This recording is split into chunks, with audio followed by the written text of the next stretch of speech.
Okay, we'll see if it all works. We're recording now, so anything that I talk to you about will also be available. What I'll do is um, you'll see me looking over here to see how this works. Again, I'm just kind of this. I set it up over last week, but I have 4 different rooms, so it's going to work 4 differently way. Uh, I'm Michael Littlecrow. I'm your facilitator instructor for MAT081. Uh, and this is a hybrid, right? We meet once a week, Wednesdays. Is that what you're planning on? Good. Okay. Again, we're going to be live streaming it. So if your car breaks down, you can't get here, you could go in. I haven't figured out the details of how to see it live, but I will be also, it's recording it at the same time. So what I will do is post the recording, a link to the recording in Canvas. So shortly after class is done, that'll be up and running. So then, if you missed class for whatever reason, later in the day, you could pull it up, see what actually happened in class. Um, and even if you're here, maybe you want to see something again. That's how did he do that thing? So we'll see how this works. And what I'm going to do is have some sort of way of, there'll be like a little quiz attached to it. Like I'll say, the word of the day is, what would be a good word of the day? Anyone got what's a good word? Perseverance. So that's our word of the day. So there'll be a little quiz that says, what was the word of the day? Just to kind of see, did you watch the thing? So this is how we're going to do attendance as well. So I had to choose a hard one to spell. Then you have to see perseverance, something like that. That's not quite right, but can someone help me with the spelling? I think where the I is supposed to be. I, there should be, that's usually my problem. So this one, yeah, that looks better. Um, I'm very proud of it. My 7th grade English teacher put in my annual at the end of the year that I was her most creative speller. So I thought that was a great way to you know, characterize something. Um, so we'll just see. Do we run out of room? We should have 30. Oh, there's one more right up here if you'd like. Um, so we're a full class. We'll make things work. And again, that's part of the thing with the live streaming is I know we all got busy lives and things come up. So to kind of maybe put you at ease, the thing is we've broken this course um, into 4 separate pieces because in the district they're kind of making a completely module. It'd be like 4 different classes, 1 credit classes or something. So we've made it 1 class, but 4 different pieces. You will be taking 4 separate tests, no comprehensive tests, but each one kind of tests you on whether you learned the material or not. I think it's like 15 or 20 multiple choice questions. So again, we give you a question and we give you the answer. The only problem is we give you 3 wrong answers for every 1 right answer. Your job is just to find the right answer. But that's sometimes a little easier than having to, come up with it. You at least know what the answers are supposed to look like, and that's what we're going to work with you. So the bottom line in this class, if you do well on those 4 tests, you will pass through this, you will do well on the class. Everything else we'll go over. I'll give some points here and there for different things, because sometimes if you don't do as well as you wanted on the test, maybe you passed it, but you'd like a little bit higher grade. We've got homework and stuff that will help with that. But again, I want you to really just focus on learning the content because the content we're using in here, this is the basics of mathematics that take you all the way into graduate school. I've worked with some graduate school students they take this test to get into graduate school. And a lot of the stuff that's on that test is this stuff. And it's the stuff that they haven't seen in a few years, so they need some review on it. So the better you do with this is going to help you throughout your whole career. And that's really our goal, is to help you learn it in a way that you can use it and it helps you uh, do things in your life, in your academics, and also beyond. So today, and I also kind of like to have a slow start where we get to know each other. We get to kind of, maybe you get to know a little bit about yourself as far as your learning styles, maybe some things you hadn't thought about. You get to know a little bit about me, how I might work with you, and hopefully you get to feel comfortable and safe in the environment. And we can adapt to each other. And that's one of my key things. I'm not, first of all, I guess a little bit of my background. My degrees are in math education. They're actually an education degree with mathematics as sort of a minor. The only reason I'm even qualified to teach at a community college is because I started taking a second master's in actuarial science, which is mathematics for insurance. So I had enough math classes that way. Otherwise, my degree really focused on education, how to teach, how to, counseling, all those kind of things. So that's really my strong suit, but I also have math background. I was trying to be a mathematician and it just wasn't the gig for me. But if some of you want to go there, it's a possibility, and there's some great things you can do with it. So today I'm going to go over the syllabus a little bit. Uh, how many of you have already pulled that up? Because I made Canvas available just, what was it, last night probably, or not too soon. So all the stuff I'm going to show you what's already available. I do have printed copies. I'll take roll real quick because I tend to forget about that. I think everybody's here because we're full, but could I have someone help me out in making sure everyone gets, actually, we could have two of you, if you don't mind. Get it half the class and half the class, so everyone gets a copy of the syllabus. What I'm going to do over here is pull up the syllabus.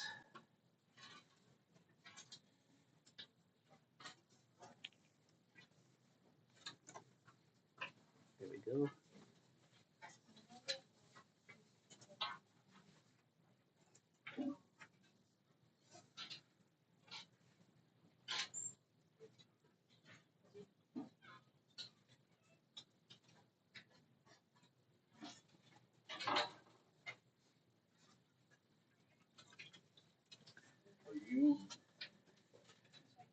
Little Crow. Little Crow, yeah. That's me, yes. My bad. I could not find your class.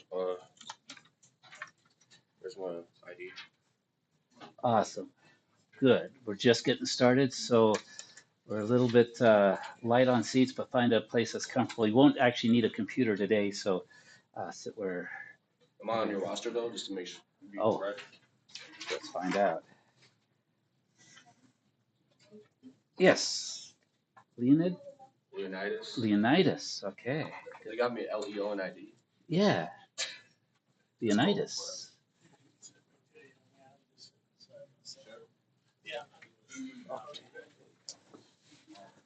Well, here you go. You get the king's chair then. One of you. Okay. You giving him the king's chair? Yeah, yeah, of course. All right, everyone got a syllabus? One more maybe over here. Leonidas. Oh, you got one? All right. So we just got a few minutes. We'll go over this, and then I'll show you the Math AS stuff, which is our online stuff, or it's our basic, our core stuff for free. We'll kind of go through what we'll be doing with it.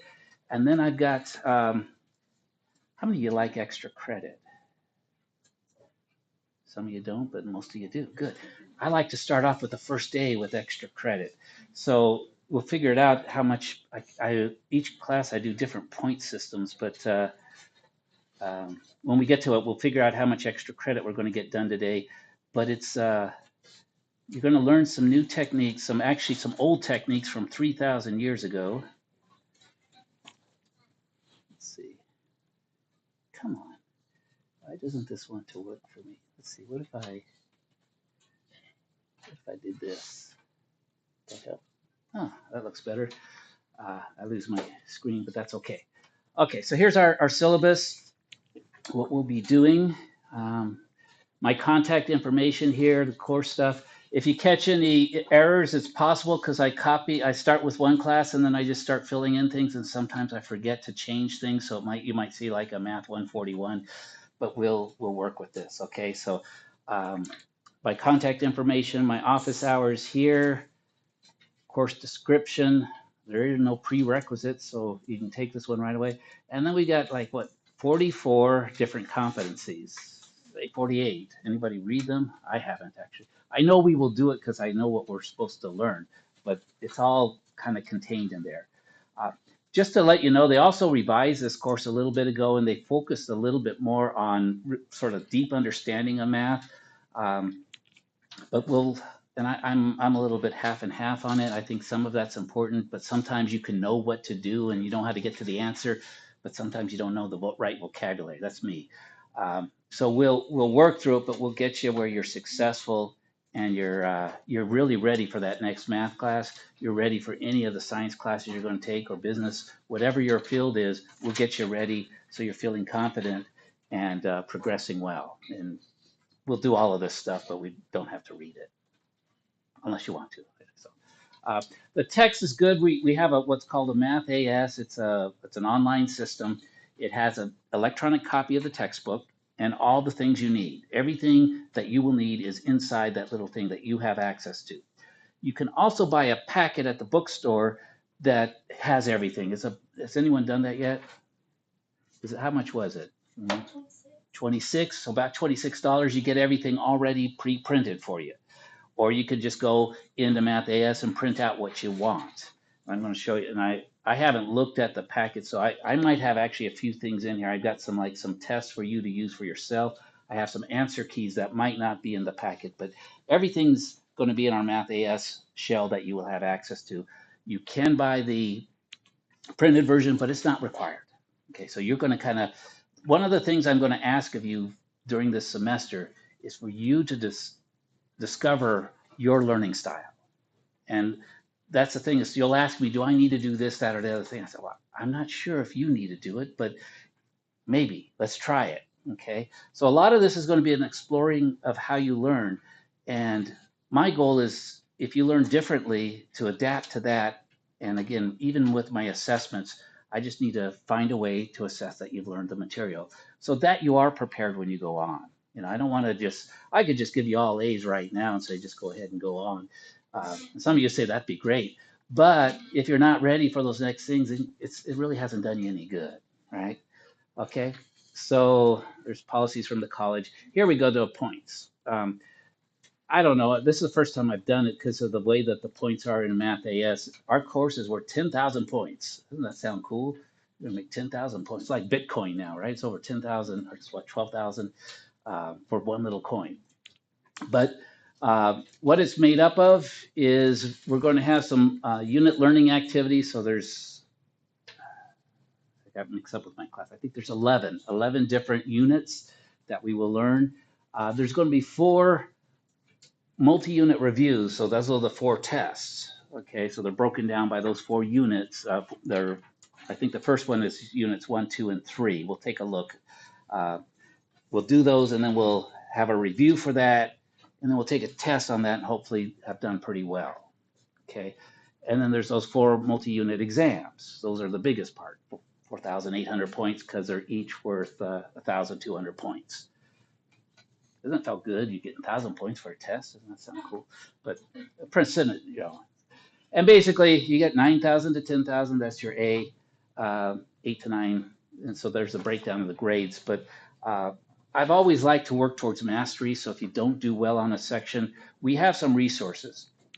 If you get far enough behind, we do actually have other courses that are sort of, they call it a flex system that we're piloting this semester. So you could actually, if you missed enough, you could actually move out of this class and maybe go to some of those flex things. I like to work with you as well because once I've got you, I'd like, we've built a relationship. I'll work with you too. So if I'm one of the modules, because you're supposed to pass all 4, at least pass them. We'll get you to pass all 4. If one of them you don't, but we can work out a way to work through it. We could stay in this class and we'll make sure that you get through all 4 of them. And some of you are this, you passed it, but hey, you wanted to do more than pass. You got 80%, but you wanted 100%. I'll work with you too. So whatever level you want to master it at, I'll get you there. But my goal is to get everyone at least to pass all 4 units, be well prepared for that next class. But again, I'll work with you because sometimes it didn't work the first time. But just by time we walk out of this classroom in early May, if you got it all, you'll get it all. So we don't have to worry about the past. We're always looking for what's the result at the end. Okay. And so that's the quantitative, that's the points. And introductory activity, there's our answer. You're going to get 200 points today in extra credit for not doing anything too strenuous, but hopefully learning some interesting things. Okay. 3,000-year-old techniques that make math like that. Isn't that cool? Like you're going to learn how to multiply with your hands. Don't need a calculator anymore. You're going to, so this is some cool stuff I found that made me really enjoy. because I'm a math teacher who really, again, I really went into education. I really wanted to be a history teacher. Took all these history classes, but back in the 80s, there weren't history jobs because those guys were still teaching after 200 years. They were still teaching their high school math classes or high school history classes. So I went in math class to get a job. Um, so we'll see. The other part, this will be part of the presentation as well. There's this qualitative measure, but do you guys know the difference between quantitative and qualitative? Anyone? Not really. You'll learn that like in Math 140 technically, but quantitative is about numbers. So we give you points and we add them up and multiply and divide them and all that kind of stuff. Qualitative is what's the quality of your learning? And that you can't really put a number on. It's priceless, right? So what I want you to do is my concept, and what we're going to see, kind of get ahead of myself, and I'll explain to you that. Are any? Well, you don't have to tell me this, but I am dyslexic. I found out I almost didn't. I almost dropped out of school, especially because of math, and I just had the great privilege when I was going through calculus the second time because I was trying to be an engineer, and I found that it wasn't for me. But the second time through, I had a teacher who was dyslexic, who found out he was dyslexic. He didn't know it, but that semester he found out, got tested because his daughters were getting tested. And the way he taught spoke to me, but he taught in kind of circles. He frustrated a lot of the other students who wanted to just learn from A to B, right? But he went to A to C to B to D, and then he got there. But that's how my thinking is too. So you might see me, I tend to bounce around a little bit. If it's a little annoying, just say, hey, little crow, could you move on and try to not go into too many circles?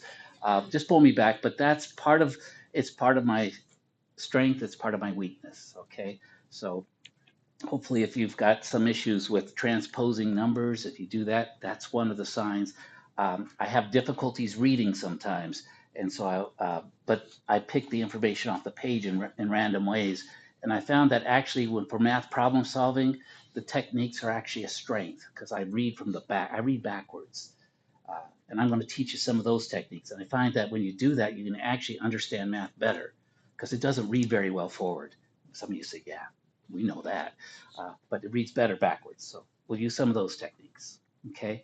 So what we're going to do is work. I don't have a lot of class rules because what I want to do is I want you to discover what works for you. That's what we call skillful actions. We all do actions, and there's just two kind of actions. It was a skillful action or an unskillful action.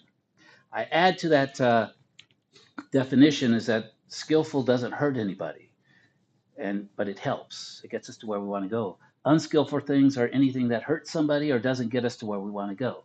So that's the two class rules. Try to be more skillful. Anything that you find that's unskillful, try to leave it behind. It takes time. We adjust. Um, you can generally get, if you contact me through email or I'll show you Math AS, I, I'll get back to you within 24 hours, but oftentimes very much quicker. This phone is tied to my email. You send an email, I get a message. Sometimes I just get on, I take a look, and I can answer it right away. Others I have to kind of think about and I'll get back to you, but I do get back to you within 24 hours. And if it's going to take me a little bit more time, I'll at least get back to you and say, I got your message, I'm working on it, I'll get back to you. But I find with the system's real nice is that you could be working on it at 2 in the morning, and occasionally I wake up at 2 in the morning and I have nothing else to do. So I go, oh, great, I got a message. Let me get on this. Um, Sometimes I do sleep at 2 in the morning, so don't expect that you're going to hear from me right away. But occasionally I've had a few students that go, I didn't expect you to be up at 2 in the morning. So well, actually I slept and I couldn't sleep anymore. Um, Attendance. It is important to be in class or such, and that's why um, I've got this streaming thing, and we'll see how it works. I'm not, I've done a little bit. I've been practicing with it at home, and when I'm in front of it, I can make it work and test everything. We'll see if it works for a full class. So that's another way of attending is to be in class. And again, remember what's our word for the day? That's going to be a key part. So that'll be how you. And even though you are in class, what I'm going to do is have you do. Just everybody will basically click in their attendance by going into Canvas, and I'll send out an announcement. The video's posted, and please do the attendance quiz. So as long as you know the word perseverance, you'll do good. There'll be a list of 4 words, and one of them will be perseverance. That's the one that gets you the credit, locks in your attendance. Okay, and if you forget it, watch the video. You'll see it. Okay, so but it's important.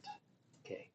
But I do also, I'll tell you a little bit. I did teach high school for 1 year, and I was young. I thought I was young. I was 24. My students were 18. I thought it was like I was working with my brothers. So they ruled the class, and I sort of got ruled out. But um, in my experience, I had one of my students scored the highest on the high school district place final exam. I thought, man, I must have been a great teacher. First year out, and I got the student who got the highest score in the district. And then I found out who it was. And I remember that student had been sick all semester long, but she had actually only been in class like 2 times.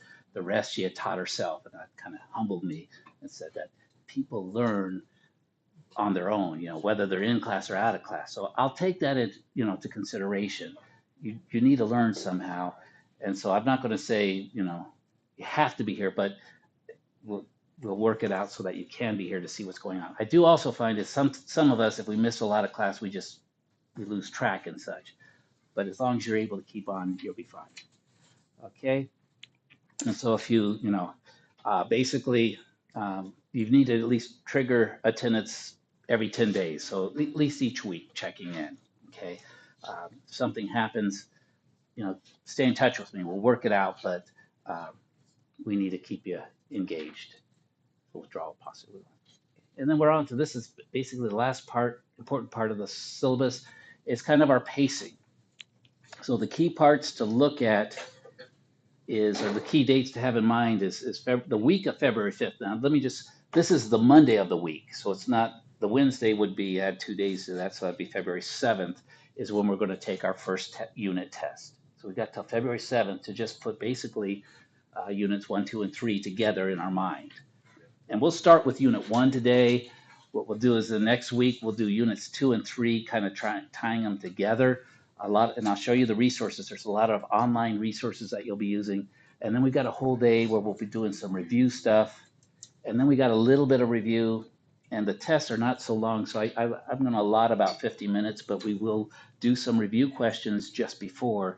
So I think, a little bit of really targeted review just before the test will be helpful. And the goal is that you do really well on this. Okay. And then we go into 4, 5, and 6, and again we do the same thing. Then we got a little break. We do next, so it's kind of going to be rolling through. And once we've done 1, 2, and 3, you're not going to see that on another test. You're not going to have to worry about that at the far end of the semester. Because I've got students they would do well on these tests, but by the end of the semester, you try to put everything together in a final test. That's sometimes hard. But this one is nice. We've broken it down. You just do these 3 unit pieces, and then you're done with it. You've mastered it. We move on. We do 3 more things. Now, some are interrelated. That's how math works. But the goal is that we get you in little pieces, just like you're supposed to eat, right? Small pieces, digest them. It's good. Let's move on. Small pieces, digest them. Good. Let's move on. Let's get you through this the first time, all 4 units. Okay. And we have a final exam, but it's not a comprehensive final exam. It's only over the 3 units. It's really just another unit exam. Okay, the 4th unit. And again, we've always got a full review day over everything. That's why and towards the end we've got. I was worried about squishing time, but we're just taking 1 unit at a time.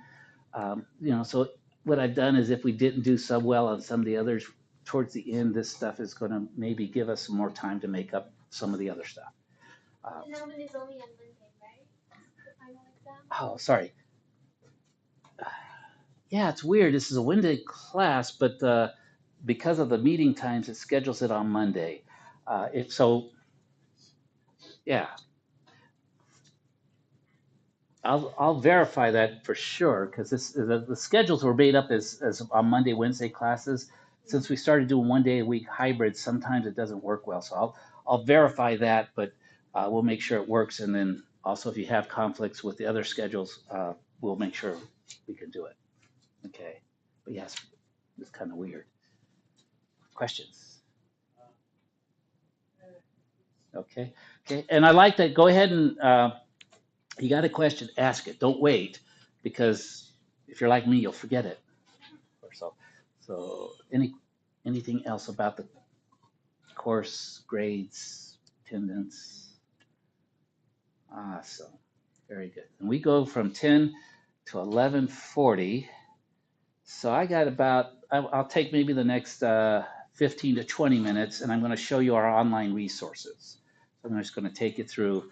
Now, did I send out a video for this class? Okay, good. I don't even remember what I did. I was up.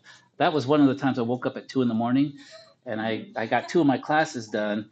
But the first class, it took me an hour and a half to make a 30-minute video because the first one I didn't have the microphone on, and I did the whole thing, and there was no sound.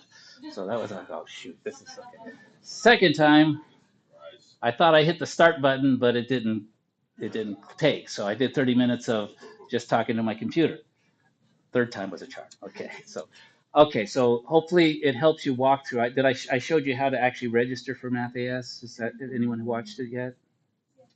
I could log in the Canvas. I got talking to. Okay, yeah.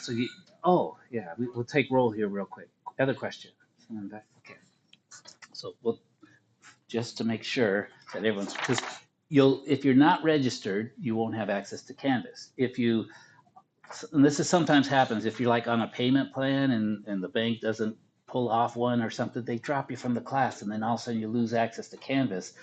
So if that ever happens, contact me quickly. We'll get you reinstated as quickly as we can, but Canvas is very important. So um, let me go through the list here. If you go by another name or if I butcher your name, let me know. Jesus Beltran? Okay. What am I? Okay, first day. There we go. Portia, Nyla,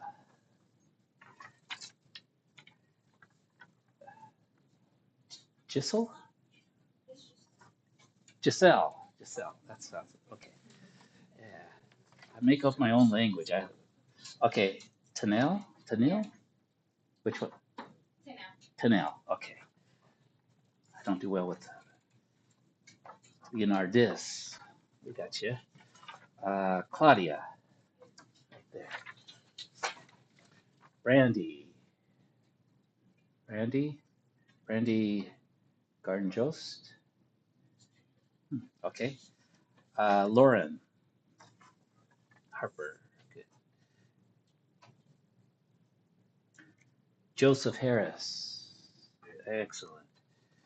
Jessica Hicks. Good. Paige. Good. Aaliyah. Excellent. Legend. Nice. Zarya. Did I get that right? Wow. Is it Russian? I taught for Kazakhstan for 1 year in high school there, so my Russian's very you speak any Russian? Okay. I was going, this looks like a Russian. Okay, good. All right. Joanne. Nice. Sierra. Good. Lisa. Very good. Albert. Very good. Stephen.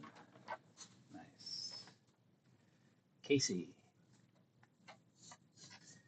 Rudy. Prieto. Can't remember her first name now. Danielle, thank you. Awesome. She was great. I'm sure you'll be great. Awesome. In fact, she just got a promotion or something last week or something. I saw on LinkedIn. So awesome. Good to work with you. Denver, you contacted me before, right? I think so. Astrid. Okay. Simone Thomas. Heaven. Nice. Denise. Good. Edward. Nice. And that's all I got. Did I miss anybody? Nobody on the. Good. So we don't have to worry about anything. If I did, we could sign you in. But how about Wiley? Good, because he got dropped. And but sometimes people. Okay, so we're good. Everyone here is on the list, so I can give you grades. We're all good to go. So what's the next thing? Let's see. Let's get out of here. And then let's go to,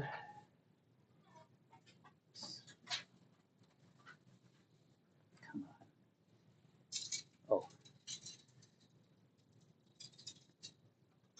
have any of you done anything with streaming like Twitch or anything? Or, yeah, maybe I might get some of your input here. It's interesting stuff. And it's like I'm using this thing called Open Broadcaster. It's on open source stuff. It's free, but it basically makes a mini studio. Let's see, what are we doing? We're going to go to MAT081, right? Okay, so what we will do is we'll come here, make it full screen, and we're going to go to mathas.pvc.maricopa.edu. So that's also in the syllabus. The last 2 pages are the instructions. And what I want to do is probably end so that we still have a good 10, maybe 15 minutes of time after class. So if you do want to get logged in, we'll do it here, get you started. Okay, but I want to show you what's there. I want to give you that opportunity to earn that 200 points of extra credit, which really is only 2%, but 2% is a lot. I mean, that gets you from, that's why we don't have to worry about rounding. You get extra credit, you just, make those opportunities. We'll have a few others. So we're going to go here. And again, I'll show you how to, you go to register as a new student if you haven't registered yet. If you do, you've got your username and password. You just click the log on and you'll have access to your courses. The first thing, again, what you'll have to do is you'll enroll in a new course. So as a student, this is what you'll see, courses you're taking. You'll click on this and you'll put in those code numbers, right? What's it, 6455 from the syllabus. And then the access code is 2018, the year. I have a hard time remembering things, so I may try to make them easy. So, and then you'll click sign up. It tells me I'm the teacher, so I can't register for my own class, but for you, it would have added it to your course bank. Okay. So now you would see this, MAT081 Spring 2018. And I see 4 of you have registered. I've got it set up so as soon as you register, it sends me a message that Sally registered, Joe registered. So we'll kind of do this. And that's really, I want you to get registered this week, hopefully today if possible, so that you have access to everything. Okay, so I'm going to show you what's in here. We click on this. There's the first thing. I had fun doing that too. So I got playing with all this stuff. It's got a YouTube video, send it to this one place and makes it into a GIF, and you can do all sorts of interesting things. So this is where we come. I'm going to switch over to student view, so because I see more things than you see, but this is sort of what it'll look like as a student. You come right into it. And what you're going to see is that there are these units that we're going to work through. There's course materials. I took most of the stuff. There was a lot of stuff in there for each of them. What I did is I moved them all into the units themselves. So everything you'll need is going to be, for everything you need for Unit 1 is under the tab that says Unit 1. Everything you need for Unit 2 in the folder that says Unit 2. I just thought that was better than having you go to 2 or 3 different places for things. So I'm just going to show you Unit 1, and what you're going to see is all the other units are really organized the same way.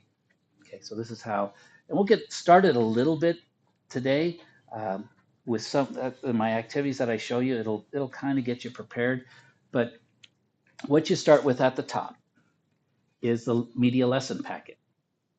If you bought it from the bookstore, you have this already. If not, you click on it and you print it off or put it on your iPad or something. You know, however you want to work with this, you can do a lot of this electronically. So there's these media lessons, which means there's videos that you watch and they walk you through the problems, a lot of them. And what you're supposed to do is have this out and follow along And where it's appropriate, certain places, you'll see the videos will fill in numbers. You just sort of copying along. This is called underwriting. It's an ancient way of learning where you would actually write under the master. The master would write something, and then you would underwrite the master. And that's how we learned it. Yes. Is there a place that we can print it out for the Yes, actually, you could print it here. We have a printer here, and you have your student account comes with $25 preloaded onto it each semester. Each page costs you 10 cents of that $25. If you go over that, you go pay another $25 on your printing account, and you can print. But anywhere on campus you can print off, it just charges you 10 cents. So that's why the $26 for the whole packet, that's a good deal, because if you do it 10 cents a copy and print this whole thing, you'll be well over the $26. Okay. So, but it's all here. So that's one place to get it. Okay. And I have it open in a new window. So again, if you've got the packet, the goal is that you will have the packet in front of you, and then you go to these media lesson videos. Okay. This is where most of the instruction part takes place. And you'll see little videos. You can click them. Let's see if it says anything. Oh, I hear it in here, but you guys don't hear it out there. But she's got a nice voice. Amy of Opie is one of our instructors. She put all these together, okay?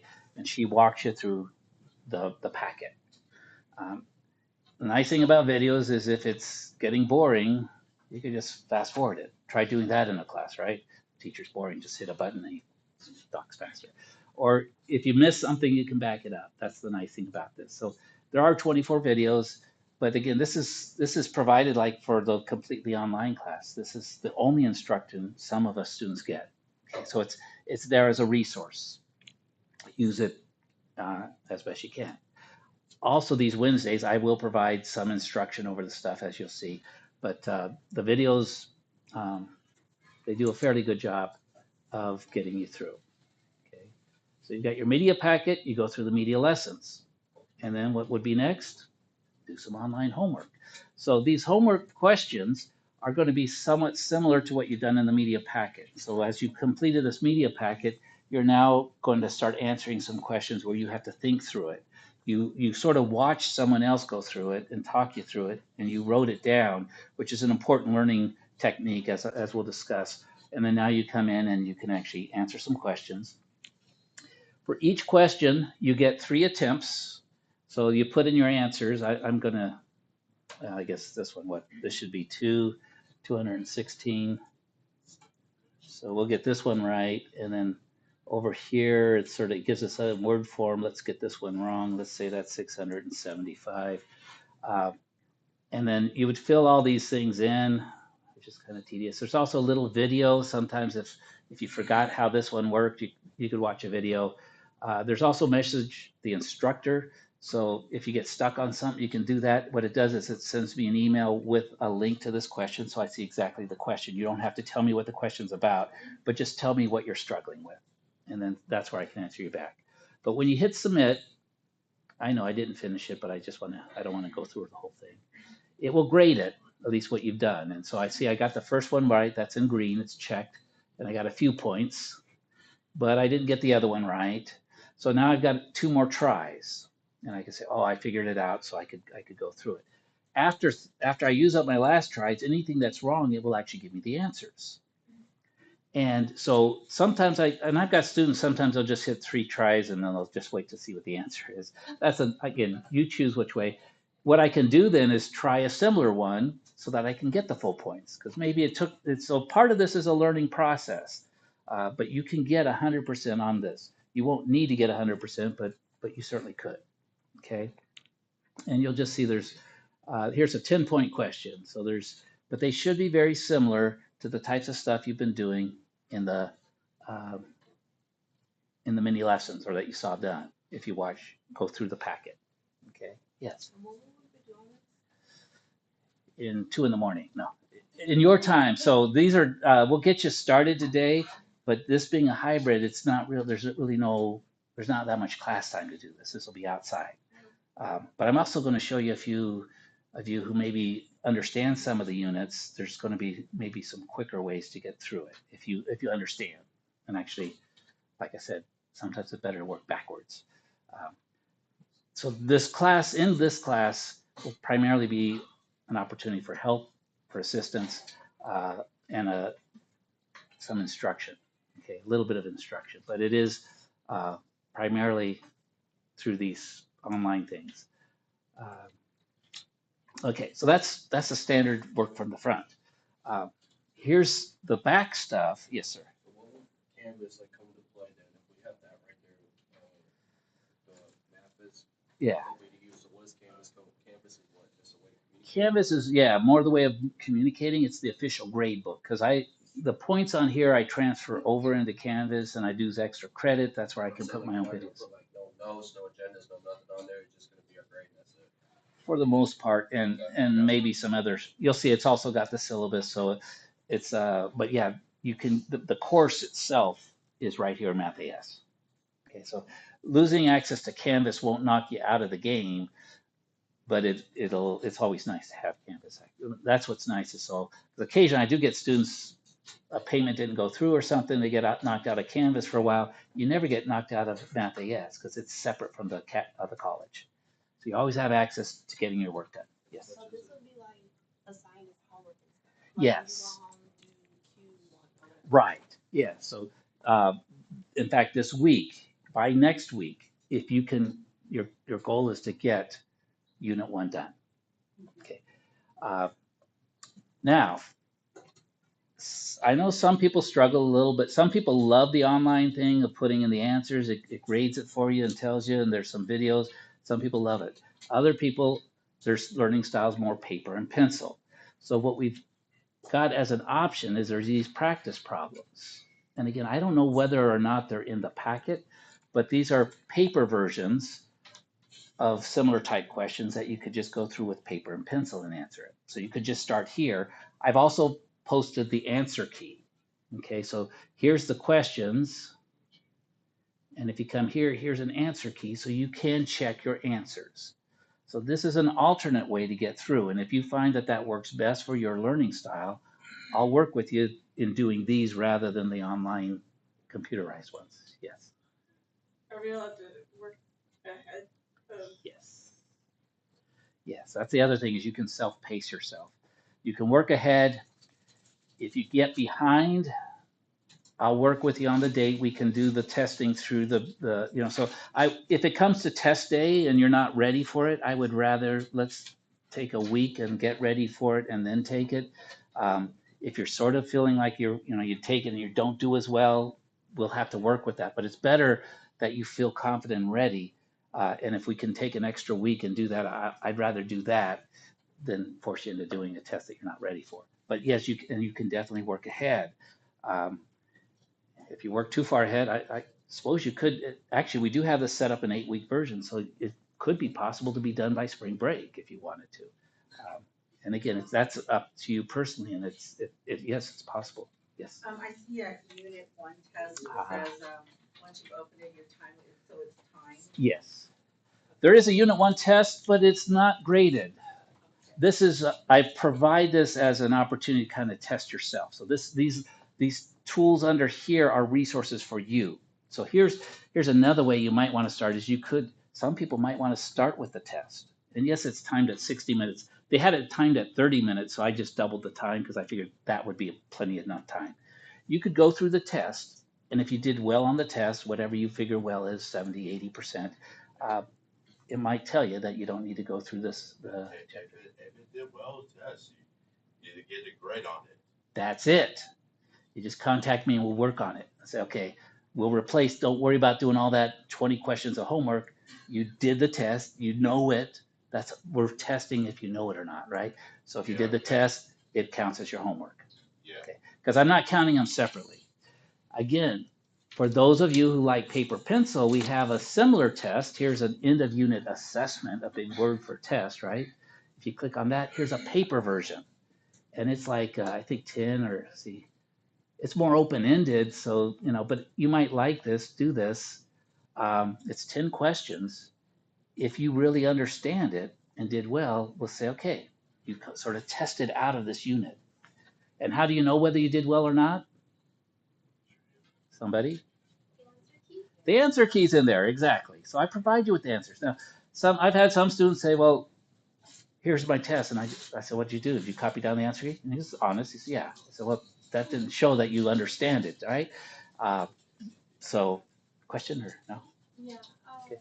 Is the only graded thing the online homework? Yes. So that I give you points for.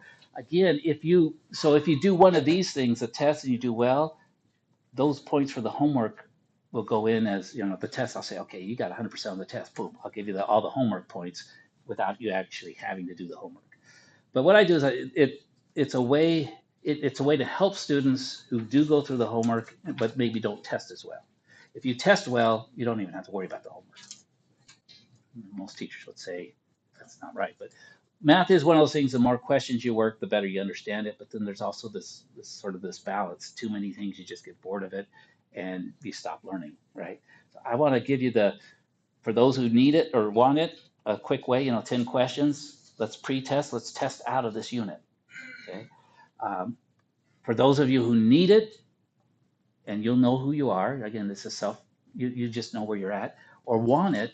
You watch through the videos and work through all that stuff, and you'll probably find that you might be able to test out of a few of the units, but some of them you're going to work with. That's what I find mostly working uh, with adults. And that's what one of my friends used to work. I don't know, worked at the Salt River Higher Education. Billy Eskew. He retired a few years back. Anybody know Billy? No, he's a great guy. I still keep in touch with him. But he used to call me an adult friendly educator. And that's because I teach them. I didn't do so well with the high school students, but I do great with adults because I realize you all come with some of the knowledge. It's not like you're a blank slate. I need to teach you everything. You've got things, but you've got certain holes, and let's just fill up those holes. Let's not build a whole road. Let's fill in the potholes and let's get moving, right? So that's the goal.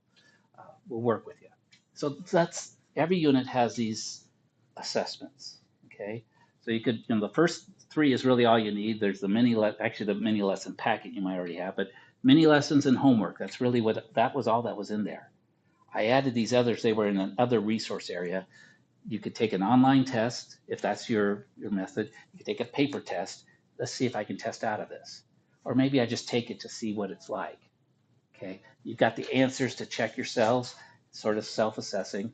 And if you're ready, again, I'm going to have 4 tests in class that will test it. You won't get through this thing if you really don't understand it, but let's get some tools to work you through. Okay, so far so good. Okay, so by next week, if you can have this done, great. If you get into 2 and 3, all the better. Okay, if you bust out the whole 11 by next week, you might even be done with the class. Again, I don't know. Again, it's one of these things. Some of you may be tested into this, and maybe with a little bit of review, you'll do so. But some of you really need the content. Yes. So, do we have to work on this in the packet, or can we just use the packet? You could just use the packet. Yeah. All you have to do is learn the content. And so these are all different resources. And I want you to find what way is skillful for you, what gets you done. You know yourself, or at least if you don't know yourself, this semester you're going to learn about yourself, because you're going to ask me, can I do this? And I'm going to say, sure, if it's helpful to you. So I'll say yes. You'll ask me, do I have to do this? I say, you don't have to do anything, right? You just, except maybe learn the content. But you don't have to learn the content. You could stay in this class forever, but you want to learn the content, right? And the goal is how do we make that happen? It's different for each of you. So these are all the different resources. You figure out which works best for you. You can always stay in touch with me if you feel, really, all I got to do is this 10-question test. I did it, and I grade myself, and I just say, little crow, I'm done. Yeah, I'll give you 12, whatever, however many points I'm going to give you. Yes. Do we have to do the homework and the one test at the same Um, yes and no. It's you can do it. That's really what it's designed for. And I find that if you do go through it, you'll learn it deeper. But it is a lot of problems. And I find that sometimes if you can go through the test, that test really indicates exactly what you need to know. Okay. There's some things like rounding numbers in there. Some of you maybe, hey, I rock at rounding numbers. I don't need to watch a video about it. and you can move forward. But the test will tell you that where you might stumble. You said, I don't even know what this is talking about. I better go back, watch the video, work through some of the problems. Okay. Okay. Let's see. Back here.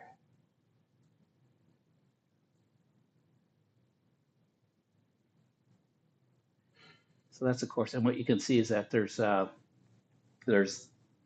what, 12, 11 different units. And then after the third, 1 through 3, we have a review. There's not much in here.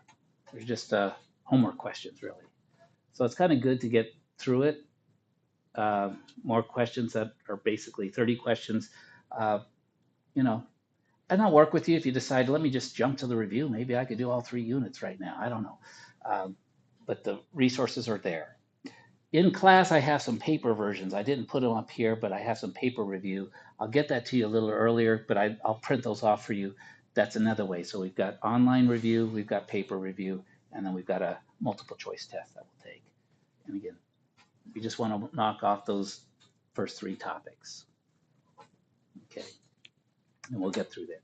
But it is a class that is a lot of self-paced stuff because we only, we won't see each other for another week. And we're off to something else.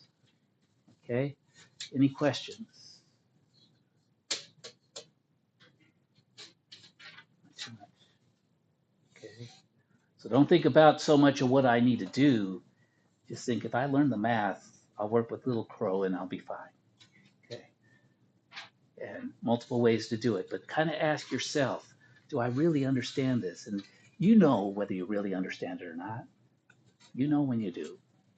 One of those things that tells you is when you're starting to get bored, it's usually you're bored, not always, but sometimes it's because you understand it and it's just kind of, it's repetitive. Time to move on.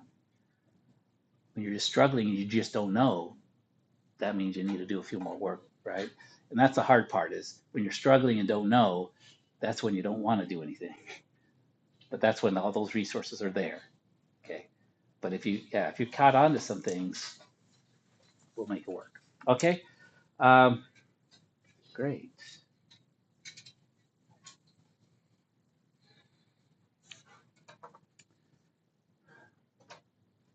So let's see, maybe about another 25 minutes. So I'll work through this, try to get through it in about 25 minutes. Uh, looks like that we're still recording, so that's good. Oops, what happened? There we go. I'm gonna put this down.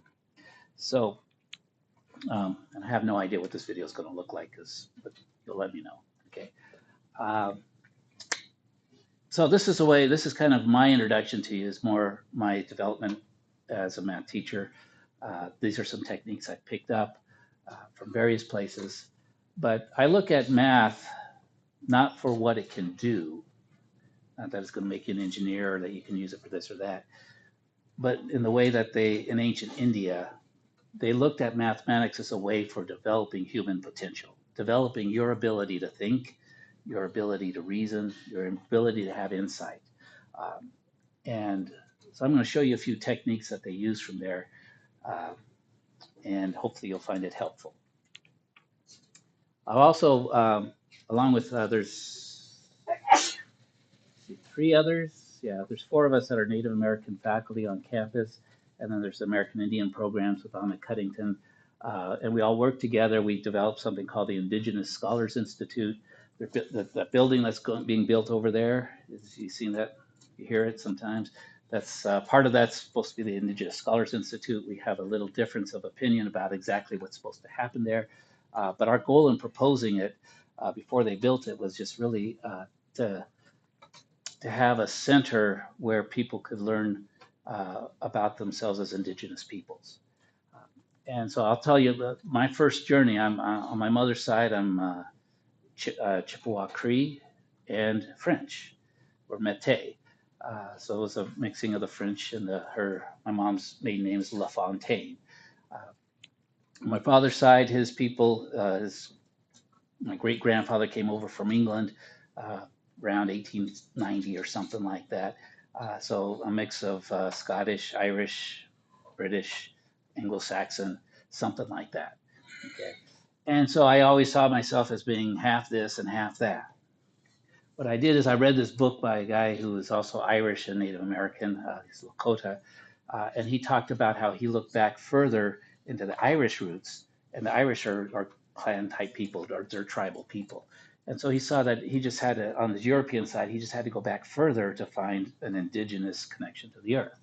So I think of all peoples, we all came from some kind of tribal societies somewhere, but we've all, in some ways, since most of us are in the urban area, we have some disconnect from it. So that's part of it, is to look at this idea of it being an indigenous person as a more holistic thing, that everyone can become indigenous. There's an indigenous way of thinking of things, and there's an industrial way of thinking of things.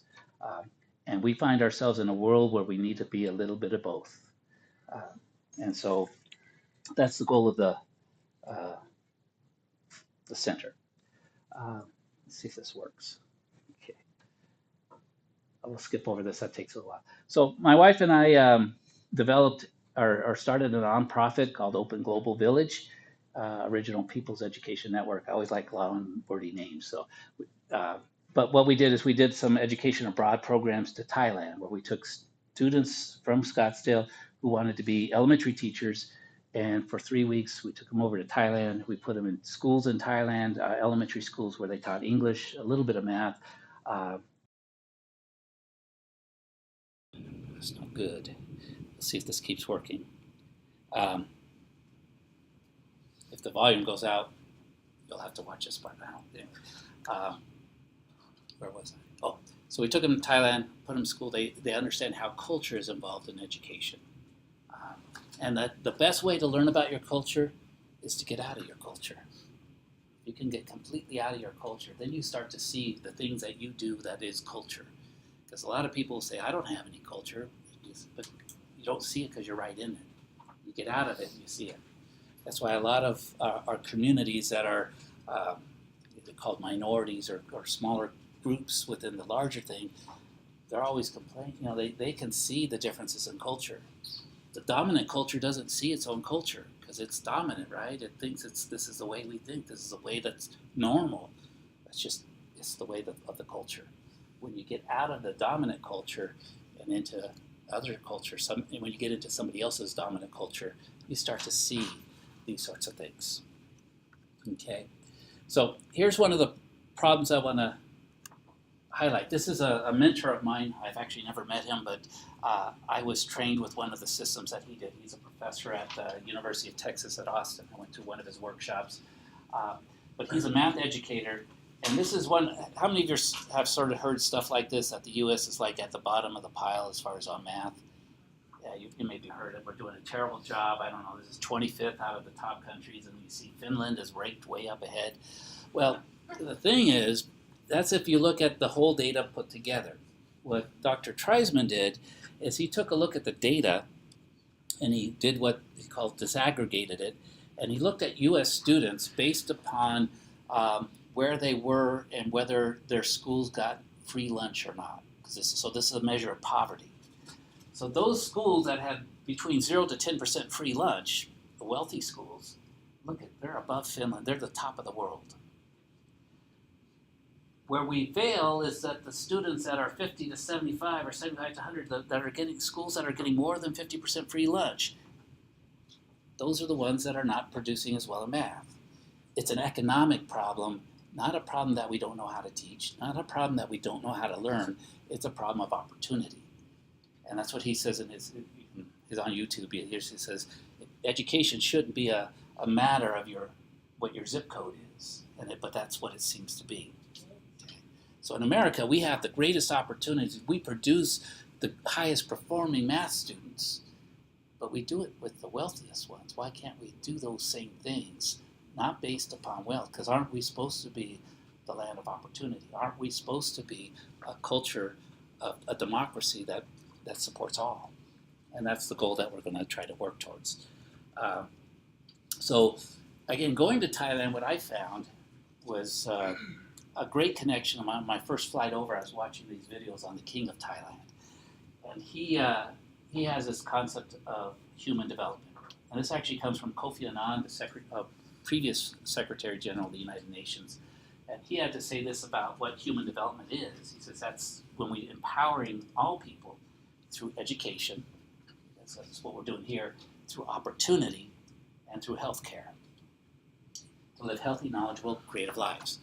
And Kofi Annan was the Secretary General at the time that the award was given to the King of Thailand for his work in human development. And this is the first ever Lifetime Achievement Award in human development. I've searched and I can't find anyone else who's ever gotten this award. But I saw the videos, the story of the King of Thailand, how when he first at 19 years old he became the King of Thailand. He went out to meet each of his people. He went out into the jungles. He drove the car and he walked over rivers and such, and they show him. And sometimes the soldiers had a hard time keeping up with him. But he went out and he met the people in their villages of all different ethnic groups. Even in the north, a lot of them didn't have citizenship. They had this issue because they're migrant people coming from China and Vietnam and other places. But he met with all of them, and he provided health care for them. He provided education. One quick story is that in the 1950s, how many of you have heard of the disease called leprosy? It's we don't see much of it here, but in Thailand there was a big outbreak. And when parents got leprosy, what would happen is schools would not accept their children because the children had parents who had leprosy. The king says that's not right. These children we have to give them opportunities. He took money out of his own pocket, opened a school for students with leprosy, students who had parents that had leprosy, and he even opened it himself. He met those students, he touched those students. He says, it's not an issue, okay? So he did things like that and many other things. So that was kind of the basis. And this is what he had to say. As the world's development king, your majesty has reached out to the poorest and the most vulnerable people of Thailand, regardless of their status, ethnicity, or religion. Listen to their problems and empower them to take their lives into their own hands. So this is the way kind of it really empowered me, and it's what inspired me to make a nonprofit that goes out into the rural countryside. What we did in one of our projects, we bought water filters because we had this school, they had no drinkable water. They had to have it shipped in and put in these big tanks, and they didn't have a library. They didn't have a lot of things. We raised a little bit of money, and again, over there, a little bit of money went a long way. We got them a library, we got them books and shelves, we got them sports equipment, and we presented it to them, and we worked with them. And when we spent a day doing a little English camp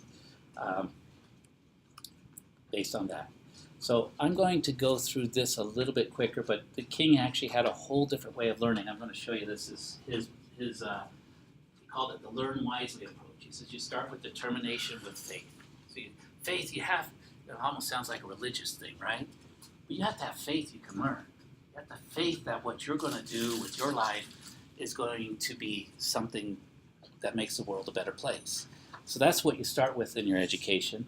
Moving on to seeking knowledge with morality. So again, it sounds like a religious thing. What about, knowledge itself, doing it in a moral way? A way that doesn't harm anybody but helps. Using the knowledge wisely. So again, once you have knowledge, don't just sit and do nothing with it, but use it wisely, and then keep ahead of the changes. So this lifelong learning, a lot of the things we have. So I'm going to give you a few examples, and we'll look at starting off with this thing. How many of you have done had a class or anything that talked about brain learning and the amygdala? Awesome, this is good stuff. I never learned this stuff when I was in school, or at least maybe I slept through it, I don't know. But the amygdala, does anyone know what that does? That's the medulla. It's the medulla, I think, is the whole brain. The amygdala is a small part of the brain. That's the emotional center. It stores and I don't know how they know all this. It's neuroscience stuff. But the amygdala is the place where emotions start. And what they've done research on, specifically for math, is when you read a math word problem, what typically will happen is it goes directly to the amygdala. And you're dealing with the emotional side of a math word problem. And for some of us who struggle, maybe have a little bit of math anxiety, what ends up happening is it doesn't get to the place of the brain that needs to process the math. We're dealing with the emotions. And the good news is that if you struggle from this, that this stress reaction may hit hardest the students who might otherwise be the most enthusiastic about math. Okay, so if you struggled with math and it's frustrating to you, it may be that if we could figure a way to get past this amygdala thing, that you could be the brightest and the most happiest math students. And fortunately, we found a few ways that work. So what I want to show you is this is where the brain is. The amygdala is down in this part of the brain. It's in the memory and mostly the emotional memory area here. So this is where it comes. The math part is up here, spatial sense and such. And what I wanted actually a student notices, look at the fingers, where the fingers are. Right next to the math area of the brain. So what if we started using our fingers to do math? Could that take the activity from the amygdala, make our brain active up here in the finger area, and then boom, it just takes a step and it's in the math area. So I'm going to show you a few little techniques we've developed. The left side, the same thing basically happens. We've got the emotional memory down in here. We need to get it up to the fingers, and then right next to the fingers is the mental math area, the math symbols and such. So we get the brain activity in the area that's supposed to process the math sort of stuff.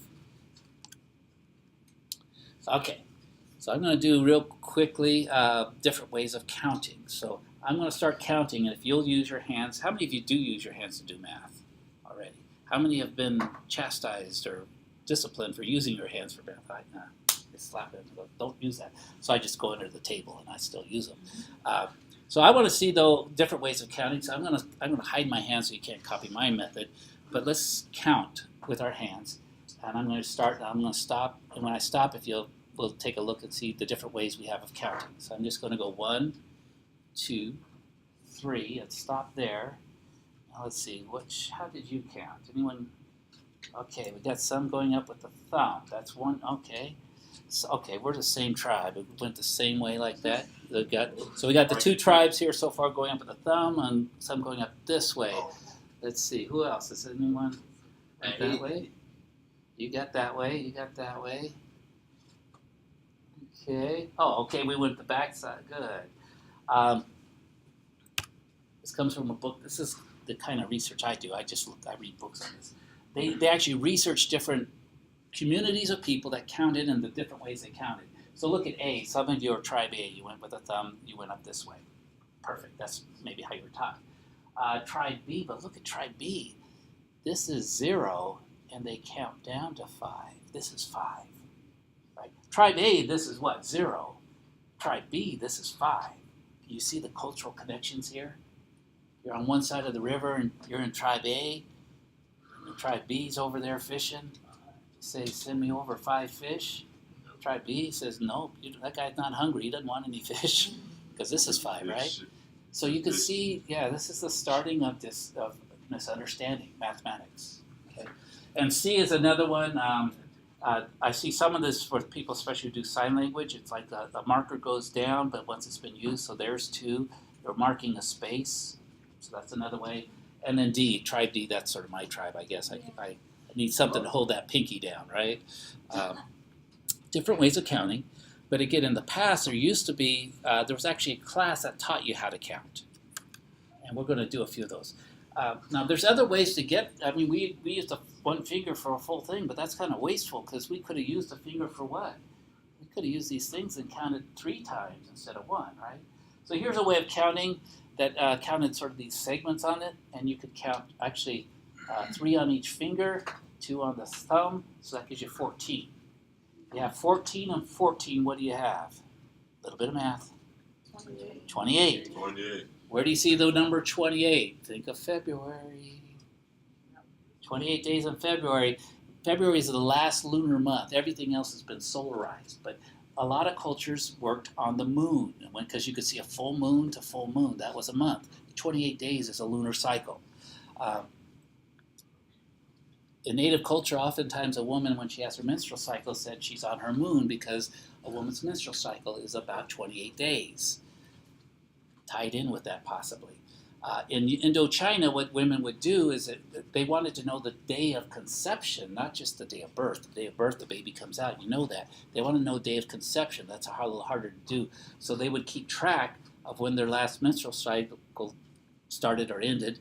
And then if it didn't come, they might be able to pinpoint what night the baby was conceived on. But how many of you, they would actually tie a ribbon around a knuckle. How many of you were told, like, tie a string around your finger to try to remember something? My mom used to tell us that. I said, why would we do that? But in those days, when you use your hand as a calendar, right, it's actually marking the days of the month.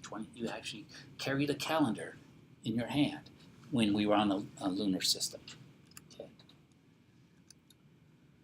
Okay. Different ways, sometimes counting to 20, different ways of doing math. There are many ways. Does anyone know why we have 60 seconds in a minute? 60 minutes in an hour. 60 seconds in a minute, 60 minutes in an hour, 12 hours, 12 and 12 hours, 12 months. Look at your hands. It's because we come from a country that speaks English. And this goes all the way back to the Babylonians, but that's where it all comes from. It's the way they counted.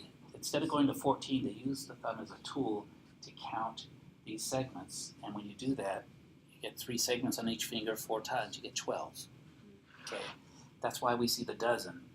That's why we see 12. So, a gross, 12 12s is a gross. We still have it in our packing systems.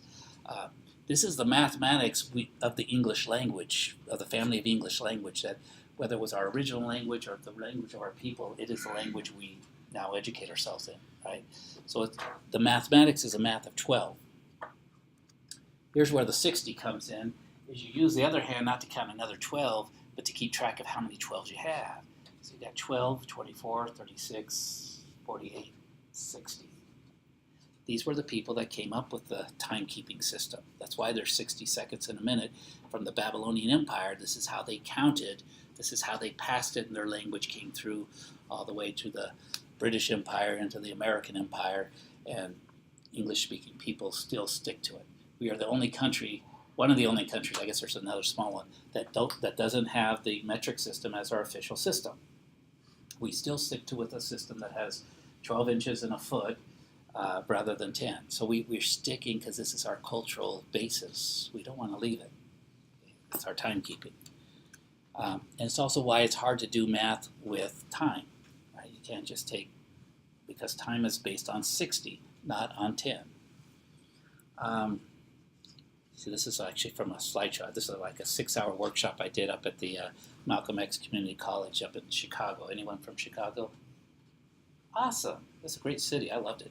Of course, I was just there for a weekend, and it was nice weather, but it was nice. So I cut it down, so we're going to kind of go through a little bit quicker. Just a little bit in language, though. If you look at Asian languages, they are really typically a base 10.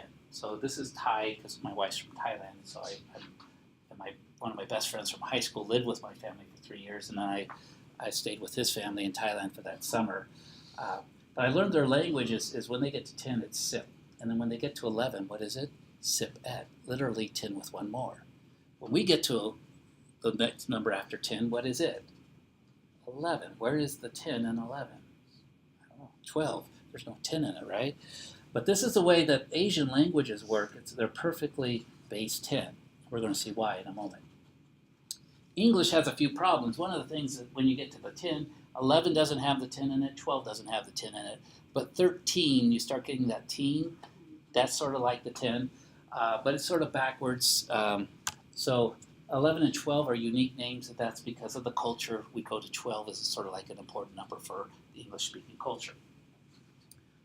I don't know, when I was a kid, my mom said when you're a teenager, you'll get this, that, and the other thing. You'll get to watch more TV, get to stay up late. So when I was 11, I announced to her, Mom, I'm 11 teen. That's the way it's supposed to work. She didn't buy it, but I made a good point. It should have been 11 teen. Don't you think so? Spanish. Look at Spanish. Anybody speak Spanish? The numbers in Spanish. You get to 10 is diez. But But 11 is not Diaz 1, it's 11, and in fact you get all the way to 15, that you don't see the 10. Where do you see the 10? That's a 6. You see 10 with 6 more. 16 is where you start to see the 10. And why is that? You look at the Hispanic culture, what happens at 15?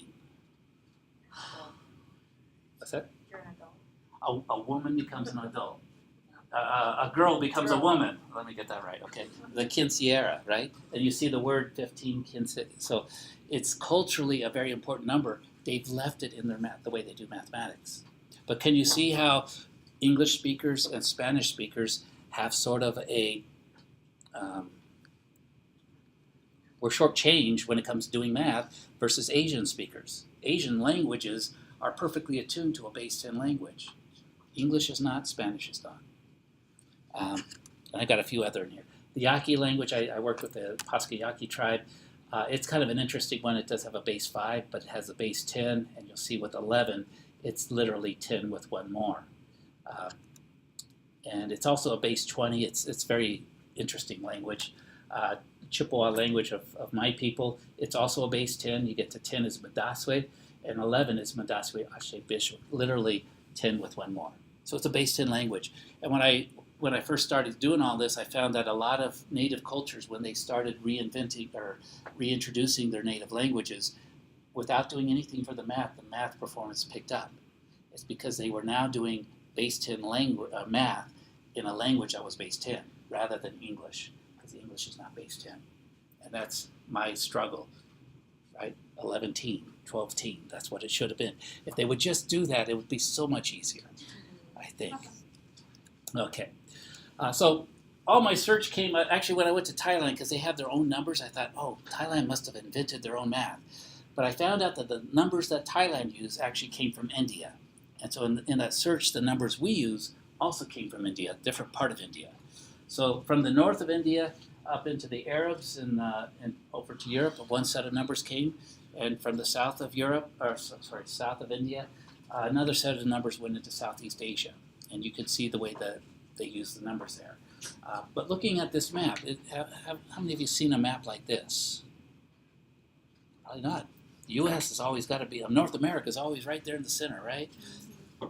Here's a map. This was from 475 A.D., but this is the known world at that time. Yeah, there were people over here. My people think they were around here about 10,000 years ago. There's people all over, but look at the center of the world at that time, India. It was perfectly situated to spread out its culture and its way of doing things. So I'm going to show you something. They had a way of doing math then because their language and their mathematics were put together. The way they counted was base 10. The way they used their math was base 10. The Babylonians had a completely different way of doing math, and it was a great way of doing math, and it would work well with English, but that's not the math we use anymore. It's kind of got by this. Unless you do like trigonometry. Trigonometry is a number system that has like 60 degrees and 360 degrees in a circle, all that kind of stuff. That's theirs. But I'm going to show you a few things. Maybe we're going to skip over this because this takes like 10 minutes on its own. We might come back to it some other time. Might do a video on this, and if you're interested, you can watch it. It's about one of the things they did in India is they looked at mathematics as a way of building concentration. Another way is just watching your breath. How many of you breathe? Of course, you all breathe. I do a little activity. Well, again, that's like 2 minutes on its own. But I tell people, you know, it's just watching the breath, because all of us breathe, but how many of us actually watch our breath? If you do, if you were to watch your breath, when you get angry, what would you notice? You're probably getting short breath or something. When you get sad, you notice it. You know your emotions before they happen when you watch your breath.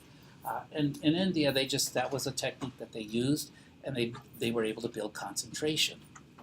And as you build concentration, you evaluate it, you get success, and you find a pleasure. So again, I'll do some kind of thing. But here's kind of a cool thing. The other thing they did is they would look at numbers in circles rather than on a number line. And when you do that, actually I had a handout for you, but I talk too much sometimes. But This is my first day, and I'll promise I won't be talking this much, but this is my history teacher mode. So, but if you put a circle and put the number 10 around it, do you see any pattern? If you look at the 10 and you start looking at each side of the 10, what do you start noticing happens? 9 and 1, 8 and 2, 7 and 3, 6 and 4, and then 5 and 5. These are complements. So one of the ways they'd had of doing math, and some of you might use this when you add. How many of you, when you add, you make tens? You say, oh, these two numbers are 10. Okay, there's 1 10, there's 2. That's the way they did math in India. And they actually, I may do this again later in the spring. I do a workshop on using Vedic subtraction where you don't even feel like you're doing subtraction. You just look at the numbers and the answers just sort of fall out because you know the complements. So that was the basis of their math, is the complements of 10. If you know those two pairs, the calculations just almost start doing themselves. Another set of numbers that you needed to remember, though, is a circle of 9. You do the same thing, put the numbers up to 9 in a circle, and you'll notice the same complement or same type of thing, but the complements are different. 8 and 1 is 9, 7 and 2 are 9, 6 and 3 are 9, 5 and 4 are 9. Okay. I got 2 more classes and I'm already losing my voice today. We'll see how it goes. 9 and 0 is also a complement. So you learn these complements, and then what ends up happening is all the mathematics really just starts falling into place. It becomes much more natural. I'm going to show you one technique, and that's of using the hands. So how can I represent 8 and 7 with 2 hands? So one way to do it is to recognize when I do 8 fingers up, how many fingers are down? 2. That's the complement. So I focus on the complement. If I want to represent 8, I don't think of I need 8 fingers. I think I only need 2 fingers because 2 gives me the complement. If I want to represent 7, what's the complement of 7 to 10? 3. So I put 3 down. So I look at this as representing 7. Some people could say, well, yeah, that is 7, right? But so this is 8, 2 fingers down. This is 7, 3 fingers down. Now, the button, the down fingers are the complements. Now what we're going to do with that, maybe if you can join my gang with my symbols here, go ahead and try to see if you can make that. You don't have to make it exactly, but have 3 fingers down on one hand and 2 fingers on the other. Now put your hands together, leave them in the air like you just don't get off. I grew up with, what was his name? In the 80s, when rap was just coming out. Curtis Blow, that was, anyway, take it back. Okay, so we got the fingers together. How many fingers do you have up in the air? 1, 2, 3, 4, 5. Actually 50. We count the up fingers as 10, so that's 50. And then you're going to take your down fingers, just bump them together. So we added the up fingers, bump the down fingers. That's 2 times 3. 2 times 3 is 6. 50. 6. What is 7 times 8? 56. You just did multiplication with your hands and you didn't even know you had this all your life, right? How many of you struggled learning the multiplication tables? I did. I made my own flashcards, but I made them wrong, so this is one of the facts I had switched. I had 6 times 9 and 7 times 8 incorrectly, but I memorized them really well. Memorized the wrong facts really well. And I, to this day, sometimes have problems. But I can do 7. Watch what else we can do, though. And again, we'll walk through this. What is this number? 2 down, this must be 8, right? What's this? 4 down, 6. Yeah, 4 and 6 are complements. So it's, again, you would, if in learning this system, you would take probably a whole week to get through all this part. But we got 6 down, or 4 down. That's the number 6. So I'm going to do 8 times 6. What's 8 times 6? 48. Right there with the hands, right? So 40 in the top. 2 times 4 is 8. 48. Okay. So it's kind of cool, right? So again, this system was based on, you do have to know 1 to 5. You have to 5 times 5 is 25. 4, you need to know those. But everything else above that can be done with the hands.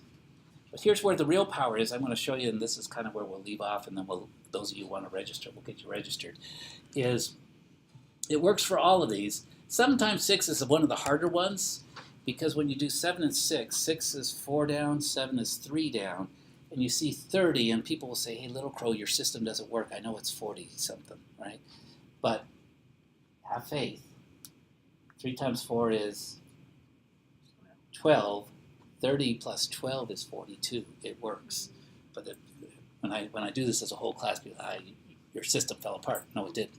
It's just a harder one. It also shows us that when we're doing math, if we have a carry, it's harder to do. It's mentally an extra step. Okay? But watch this. How many of you know memorize what 12 times 13 is? I did. But watch. We can do this. It switches when we go over 10. What we do is a 12 we represent as just 2 down. 13 is 3 down. Okay? And then what we do is, so that's 2 above, 3 above. It's a little bit easier. What we do is, what's 10 times 10? 100. 10 times 10 is 100. So you have to remember we're starting anything above 10 is going to be at least that. So right, we start at 100. So 12 times 13 is going to be 100 and what? 68. 150.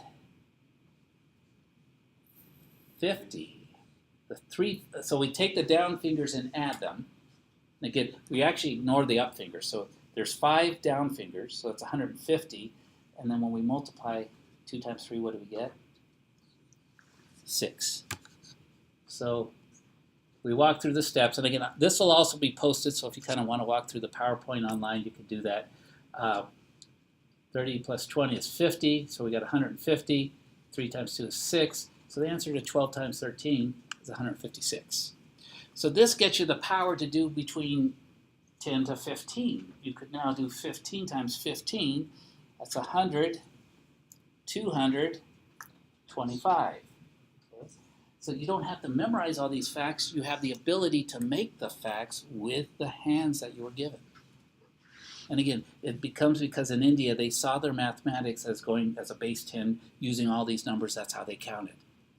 We come from a culture, at least the English-speaking part of us, of a culture that counted to 12, and they did their mathematics that way, and that's still embedded in the culture. If you grew up in a Hispanic culture, they had a different way of counting too, and it was going to 15 at least. 15 was sort of their sacred number. And even French is a 20-base system, so you look at those things. So I told you I'd get you counting with your number, with the hand. One more trick. This will only take about 2 minutes. And I don't think we're recording anymore, so we'll see.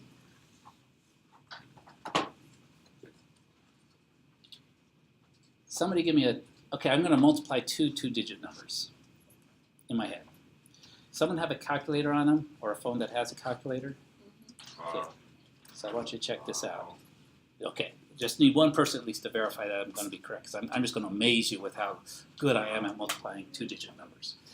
Somebody give me a 2-digit number, and then I get to choose a second.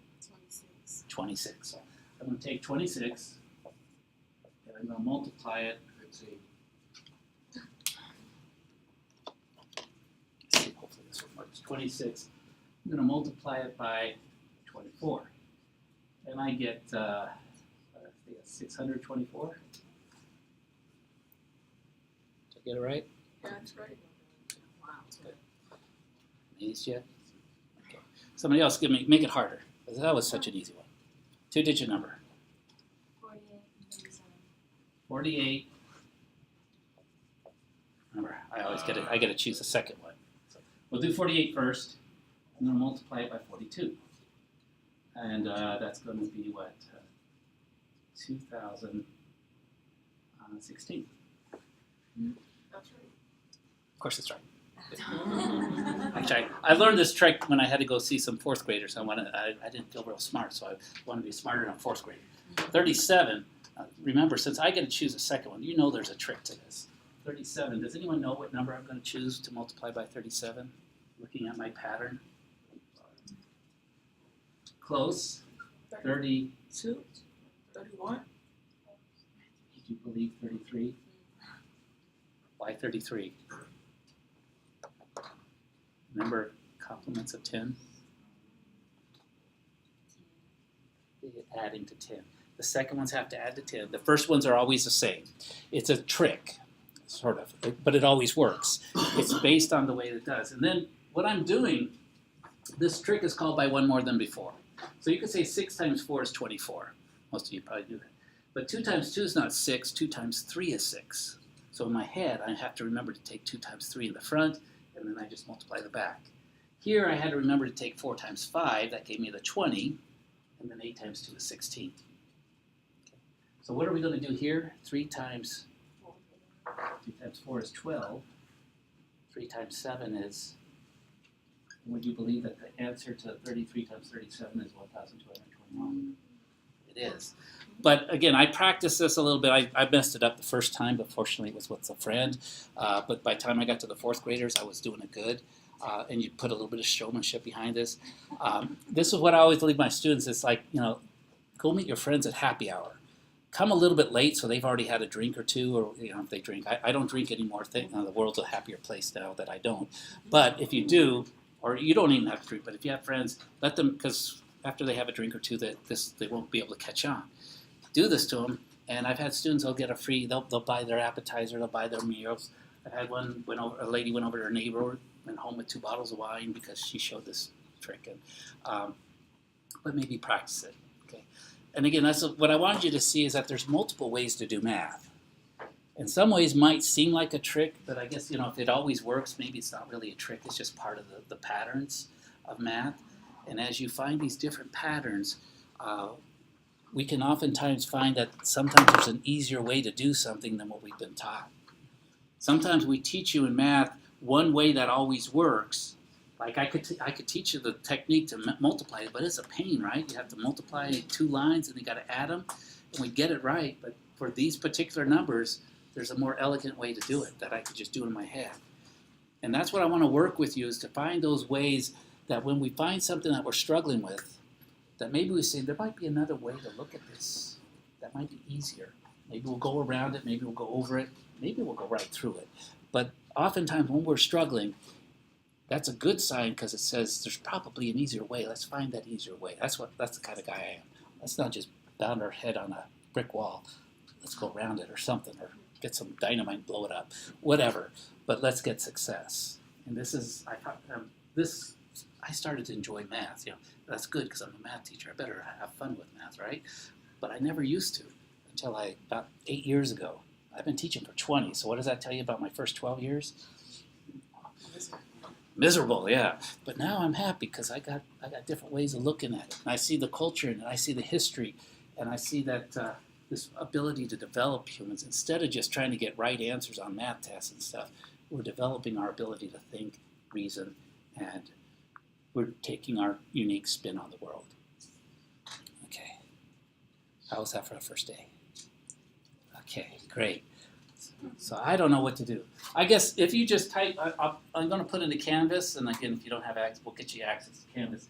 As long as you type in perseverance, you're going to get your 200 points of extra credit. Extra credit, so that's on top of everything else to start off with. Over this next week, start working on Unit 1, and then, if you get a chance to look at Unit 2 or 3, that's fine, but we'll do a little bit more presentation. We'll answer some questions. I'll have less planned next week as far as what you'll have that opportunity to ask some questions. Logging in Canvas, I got message boards, got my persevere. Yeah, there'll be the assignment. It'll come in if you go to modules, and I'll send out a link, announcement with telling you what to do. I won't tell you perseverance, but you'll either be able to see it from there, and it'll be tied to the link to the video, which I think we lost sound partway through it, so it's probably going to be a quiet video at the last part. But the beginning part we had sound. Type in perseverance, you got your 200 points, you got your attendance, and you're all good to go. Okay, so I don't think there's another class right now, so if you want to stay and get logged in, I'd be happy to help you with getting registered for MAT081. If you want to take care of it on your own later, that's fine. But you're free to go, you're free to stay and get some questions answered.